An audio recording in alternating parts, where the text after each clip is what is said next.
कहानी की शुरुआत में ही हम नंदिनी नाम की एक लड़की को देखते हैं जो कि गुजरात के एक बहुत बड़े पंडित दरबार की बेटी है और नंदिनी की एक बहुत बड़ी फैमिली है और नंदिनी के पिता उसे बहुत प्यार करते हैं। इसके बाद हम ये देखते हैं कि इटली में रहने वाला एक यंग सिंगर पंडित जी को बहुत बार लेटर्स लिख चुका है और बहुत मेल्स कर चुका है कि वो उनसे क्लासिकल म्यूजिक सीखना चाहता है और इतनी रिक्वेस्ट करने की वजह से पंडित जी उस लड़के को उनके घर आकर क्लासिकल म्यूजिक सीखने की परमिशन दिया था और इसीलिए अब नए मेहमान के स्वागत के लिए पूरा घर तैयार था। तो दूसरी तरफ नंदिनी के पिता ने उसे ये कहा था कि नंदिनी का कमरा सबसे खूबसूरत है और उसे उस नए मेहमान के लिए अपना कमरा खाली करना पड़ेगा, जिस वजह से नंदिनी पहले बहुत गुस्सा थी। इसके बाद हम देखते हैं कि वही यंग सिंगर समीर नंदिनी के घर आता है और नंदिनी के पूरे परिवार से मिलता है और इसी लड़के की वजह से अपना पसंदीदा कमरा नंदिनी को छोड़ना पड़ा था। इसीलिए पहले नंदिनी समीर पर बहुत गुस्सा थी, लेकिन इसके बाद पंडित जी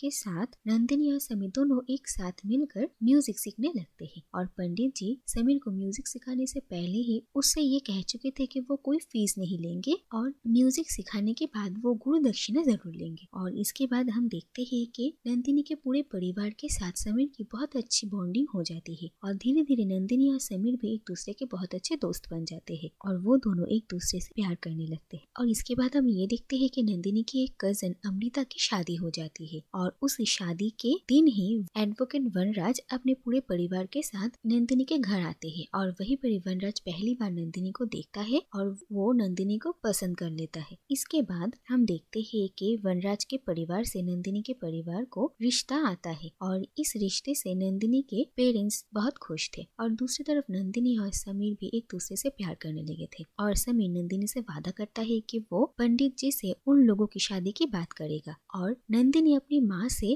अपने और समीर के रिश्ते के बारे में कुछ भी कह पाए इससे पहले ही हम ये देखते हैं कि अमृता अपने ससुराल से वापस आ गई थी और अमृता को लेकर ही उनके घर में बहुत परेशानी का माहौल था और अमृता कहती है कि उसके पति उसे मारते पीटते हैं और वो अपने पति के पास वापस नहीं जाएगी। दूसरी तरफ ये भी देखा जाता है कि अमृता शादी से पहले एक लड़के से प्यार करती थी और नंदिनी और समीर के मदद से अमृता अपने बॉयफ्रेंड के साथ ही एक दिन रात को भाग जाती है और अमृता के ऐसे अचानक घर से चले जाने की वजह से पूरे परिवार के मान सम्मान मिट्टी में मिल जाता है और इसके बाद नंदिनी के एक बुआ से उसके पूरे परिवार को ये पता चलता है कि नंदिनी और समीर ने ही अमृता को घर से भागने में मदद किया है और नंदिनी और समीर का एक रिश्ता भी चल रहा है। और ये सारी बातें सुनकर नंदिनी के पिता बहुत ही गुस्सा हो जाते हैं और वो नंदिनी से खुद ये बात जानना चाहते हैं, लेकिन दूसरी तरफ नंदिनी और समीर एक दूसरे से शादी करने का सपना देख रहे थे और नंदिनी समीर को 7 फेरों के वचनों के बारे में समझा रही थी और इसी वक्त नंदिनी के पिता उन दोनों को एक साथ देख लेते हैं और उन्हें गलत समझते हैं और इसके बाद वो समीर को ये कहते हैं कि वो आज से समीर को गाना नहीं सिखा सकते हैं और वो गुरु दक्षिणा में समीर से ये मांगते हैं कि समीर आज के बाद कभी भी नंदिनी से कोई भी कांटेक्ट नहीं रखेगा और समीर पंडित जी से आखिरी बार नंदिनी को देखने की परमिशन ले लेता है और दूसरी तरफ नंदिनी अपनी माँ को ये कहती है कि वो समीर से बहुत प्यार करती है और किसी भी तरीके से उन्हें उनके बाबा को मनाना पड़ेगा। लेकिन जब नंदिनी को ये पता चलता है कि उसके बाबा समीर और उसके रिश्ते के बारे में नहीं मान रहे हैं तो वो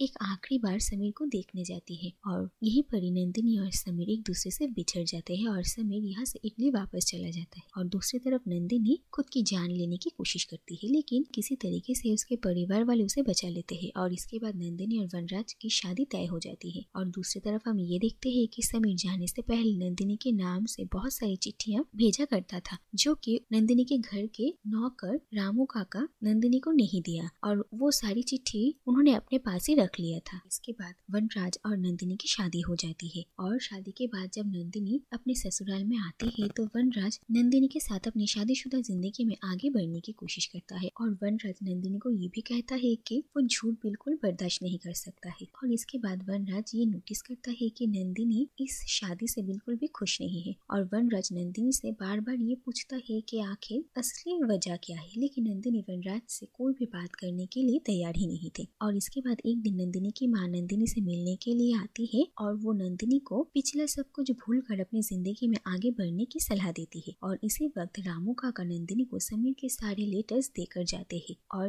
नंदिनी जब अकेले कमरे में ये सारे लेटर्स पढ़ रही थी तभी अचानक वहाँ पर वनराज आ जाता है और वो भी उनमें से एक लेटर पढ़ लेता है और उसे सारी असलियत पता चल जाती है कि आखिर नंदिनी क्यों इस शादी से खुश नहीं है। और पहले तो वनराज नंदिनी पर बहुत गुस्सा करता है उससे झूठ बोलने के लिए, लेकिन फिर जब उसका गुस्सा शांत होता है तो वो अपने पापा से डिस्कस करता है और तय करता है कि वो नंदिनी को समीर के पास लेकर जाएगा, क्योंकि नंदिनी के पति होने के नाते अब नंदिनी की सारी खुशियों की जिम्मेदारी वनराज की ही है। और पहले तो वनराज के पापा उसका साथ देने के लिए मना करते हैं, लेकिन आखिरकार वो ये समझते हैं कि उनका बेटा कितना नेक दिल और ईमानदार इंसान है और इसीलिए वो वनराज के इस फैसले की इज्जत करते हैं। इसके बाद हम देखते हैं कि हनीमून पे आने के नाम से नंदिनी और वनराज इटली आते हैं और वहाँ पर वो दोनों समीर को ढूंढने लगते हैं। और बहुत मुश्किलों के बाद एक दिन उन्हें समीर का पता भी चलता है, लेकिन नंदिनी समीर तक पहुँचने से पहले ही वो ट्राम से निकल जाता है और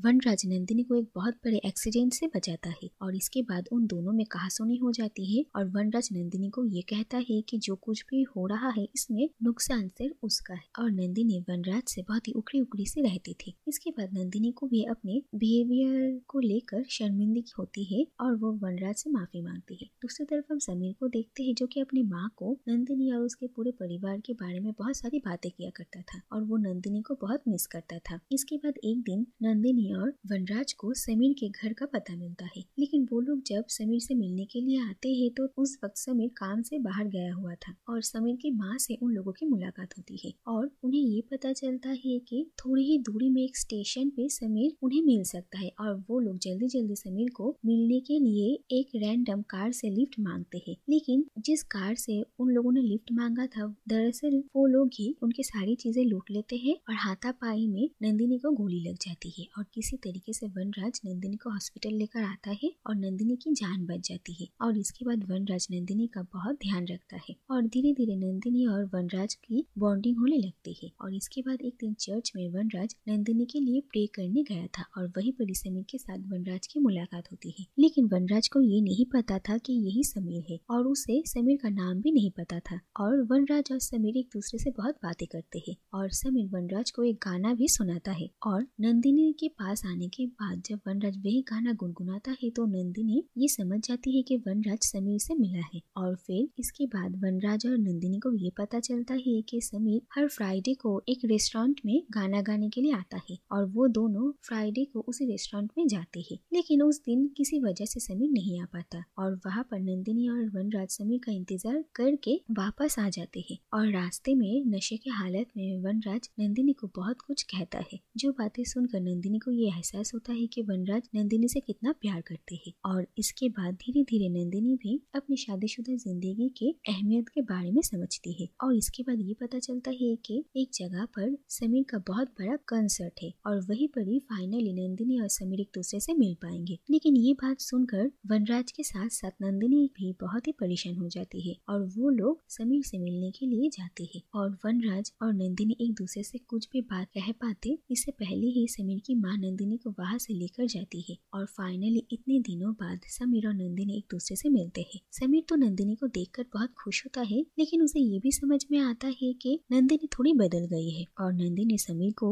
ये कहती है कि उसकी शादी हो चुकी है और उसके पति वनराज ने उसे और समीर को मिलवाने के लिए कितना कुछ सैक्रिफाइस किया है। और वनराज के बारे में सुनकर समीर भी बहुत हैरान होता है और उसे समझ में आता है कि वो वनराज से मिल चुका है और वो कहता है कि वो बहुत अच्छा इंसान है और नंदिनी उसके साथ बहुत खुश रहेगी। और इसके बाद नंदिनी समीर से ये इजाजत मांगती है कि उसे अपने पति के पास ही वापस जाना पड़ेगा, क्योंकि उन्होंने अपनी सारी जिम्मेदारी निभा ली है, लेकिन अब नंदिनी की एक पत्नी होने की जिम्मेदारी निभाने की बारी है। और समीर नंदिनी को जाने की परमिशन दे देता है, लेकिन उसका दिल बिल्कुल टूट जाता है और समीर की माँ उसे आकर संभालती है। और दूसरी तरफ हम देखते हैं कि नंदिनी भागते हुए वनराज के पास आती है और उसे जाने के लिए मना करती है। और इसके बाद वनराज के हाथों से ही नंदिनी मंगलसूत्र पहनती है और वो दोनों हमेशा के लिए एक हो जाते हैं। और इसी के साथ ही ये कहानी यहीं पर ही खत्म हो जाती है।